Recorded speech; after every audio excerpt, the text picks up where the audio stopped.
É isso, nós estamos correndo perigo de morte. De primeiro, naquela época, eu acho que se ele fosse para o templo, né, lá para a sinagoga, ele teria uma proteção. Alguns anos, quando eu era criança, eu escutava meu pai dizer que quando o Lampião vinha lá para o Iraúna, na Paraíba, que nós somos de lá, e aí ele mais os pais dele se escondiam nas igrejas, porque os marginais naquela época não entravam nas igrejas, não era isso? Não sei se era por medo ou se era por respeito. Hoje em dia os marginais entram na igreja, matam se for possível. Primeiro lá no quadro, o cara entrou atirando, não queria nem saber se tinha gente, se não tinha. Vinha correndo, o cara entrou na igreja para esconder e ele entrou atrás. Quebra as imagens, carrega roubo que tem para quem tem nem 6 por 5 centavos para comprar droga. Então, nós não temos mais proteção. Nós temos as escolas, também não temos. Hoje, nós professores somos ameaçados. O aluno passa para lá, antes de ontem eu recebi 2 palavrões enormes. Você vai fazer isso, que eu não vou dizer aqui, porque eu perguntei, eu questionei, que eu não tomo. Eu questionei porque era lá com um forrozinho muito alto, não estava dando para dar aula. Eu disse, querida, você acha que é correto ficar impedindo que os outros assistam a aula com o celular ligado? Eu não estou com o celular em voz alta, porque eu estou com o meu aparelho, sim, mas os outros estão ouvindo o que você está ouvindo também. Pois é isso. Aí disse o palavrão, tocaram com o outro. Eu me calei, pedi para se retirar, mas ela disse, eu não vou, porque essa é minha também. E quem que nós se atreve a ir lá e pegar no braço de uma jovem ou de um jovem, né? Principalmente se mais fosse meu filho, eu ia, porque eu já sei a educação que eu dei, mas a educação dos outros eu não vou. E eu já disse a direção e coordenação, não vou. O outro lá me convidou para usar droga. Vem, professora, tá forte, pode vir com essas palavras. E me encarou. Eu fiquei tão sem coragem que eu fiquei olhando desse jeito. Porque faltou terra nos pés, eu não sei se eu estava em pé, se eu estava sentada, eu não sei, porque fiquei parada. Quer dizer, que armas nós temos hoje dentro da escola e que armas nós temos na igreja? Porque nós estamos sendo isso, perseguidos. Nós estamos correndo diariamente esse perigo de morte. Qualquer momento. Porque hoje em dia o aluno tem todo direito. Vai o professor pegar no braço do aluno? Pequeno, criança, porque aí a criança vai lá e denuncia, eu sou de menor e tudo. Então, a nossa vida está igualmente a de Paulo, sendo perseguida. E não só pela religião, porque agora a gente é perseguido por tudo. A tribulação que sofremos na Ásia nos fez sofrer muito, além de nossas forças. Ele não perdeu a esperança. Ele teve coragem de superar. Aí colocou, estou na prisão por causa de Cristo. Estou na prisão por causa de Cristo. Tem alguém hoje que vai para a prisão por causa de Cristo? Tão difícil, né, gente? Se eu começar a ser perseguido na minha igreja e eu perceber que eu vou presa, eu não vou nem lá. Eu abandono a igreja, eu vou viver outra vida que me proteja. Quantas pessoas já aconteceu, nós conhecemos, acredito que quem tem muita caminhada de igreja conhece, pessoas que deixam a igreja e passam para o lado político.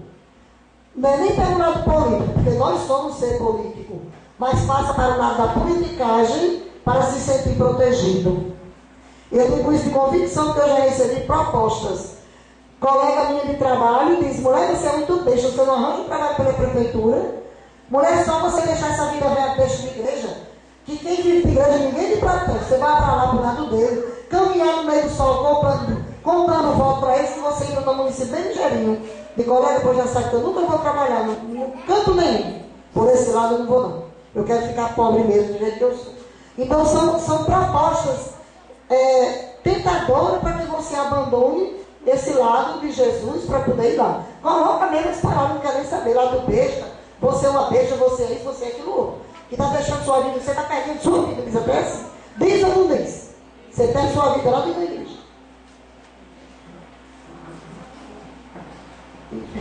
Estou na prisão por causa de Cristo. Alguns traços da espiritualidade missionária de Paulo. Pronto, até aqui ele contou a história dele, da perseguição, mas dentro dessa história já deu para perceber que ele foi o quê? Ele foi grande missionário, ele foi forte, ele foi resistente, perseverante. Essa palavra é certa. E agora ele vai falar um pouquinho dos traços da espiritualidade missionária de Paulo. Aí agora ele já vai o quê? Um tipo aconselhamento. Tenham em vocês os mesmos sentimentos que havia em Jesus. Olha aí, a partir da conversão, como ele muda de proposta, de palavra. tenham em vocês os mesmos sentimentos que havia em Jesus. Prega o evangelho gratuitamente, que Dorinha acabava de dizer. A mulher, quando você ganha dois, sabe, você trabalha na escola e na ganha da igreja. Não, da igreja não, apesar que a palavra diz, quem vive do evangelho, come do evangelho. Por isso que os padres têm um salário, os pastores têm um salário. Mas eu, como vivo do evangelho, a gente faz uma parceria, a gente faz o quê?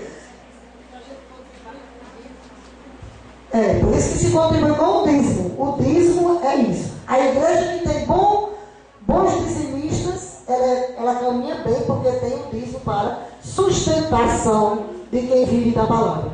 Mas aí, como nós temos a profissão de professor, de doutor, de advogado e tudo, então trabalha para a igreja voluntariamente como uma gratuidade a Deus. O meu é porque eu sou enraizado. Eu vou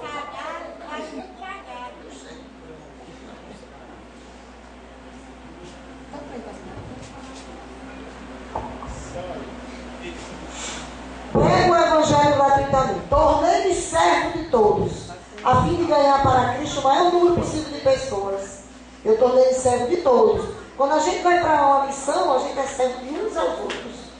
Servo de todos, para conquistar o maior número de pessoas. Então, esses missionários que estão aqui, um dos objetivos é esse. Transparecer, transbordar do amor de Jesus, para que chegue lá fora, seja exemplo e conquistar através do seu testemunho. Aprendi a arranjar-me em qualquer situação. Olha lá, gente, eu aprendi a arranjar-me em qualquer situação. Eu não vou escolher uma situação. Eu não preciso esperar o chamado do meu colega. Eu aprendo em qualquer situação que eu esteja. Também eu corro, mas não como quem vai sem rumo. Trato com dureza o meu corpo e me submeto, para não acontecer que eu proclame a mensagem aos outros e eu mesmo venha a ser reprovado.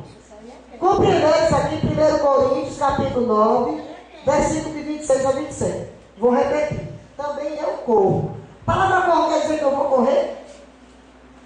Hein? O que significa corro dentro da palavra de Deus? Por que Paulo quis dizer também eu corro? Eu vou atrás, eu busco, eu me preocupo, eu estou lá preocupado em atender os outros. Mas não como quem vai sem rumo. Eu vou atrás, então eu tenho um rumo para mim ir. Eu tenho que ter uma direção. Trato com dureza o meu corpo e submeto, para não acontecer que eu proclame a mensagem aos outros e eu mesmo venha a ser reprovado. Eu estou aqui dizendo isso para vocês, a Dorinha, pregando, dizendo tudo isso, vocês têm que seguir a igreja. Mas aí quando vocês chegam lá em Mossoró, que eu mais Dorinha, o povo diz, não, é a Lisa mais Dorinha nunca pisou nem na igreja. É 40 que está dizendo aqui? Eu vou mostrar para o povo o quê? E a palavra está em vão. Contra o testemunho. Você é reprovado. Muito bem, a palavra é correta. Porque eu aqui estou dizendo uma coisa e lá fazendo outra. A história é essa. Mas também a gente também não vai ser aquela que o povo diz assim, que Dorinha começou a falar dizendo de Jória. Ele entrou para a igreja, pronto, ele não pode fazer mais nada errado. Você pisar e faz, vigia porque é da igreja. Vá ele faz isso é porque é da igreja. Então a gente tem que saber equilibrar o que é que eu vou fazer e como é que eu estou vivendo para testemunhar através dos meus atos. Só dentro da igreja? Não, fora também, não é? Fiquem sempre alegres, olha o que Paulo diz. Fiquem sempre alegres no Senhor. Repito, fiquem alegres. Filipenses 4:4. Então, isso ele pede. Por que Paulo pede isso? Para ficar alegre? Com certeza, antes dele se converter, ele era triste. Era ou não era, gente?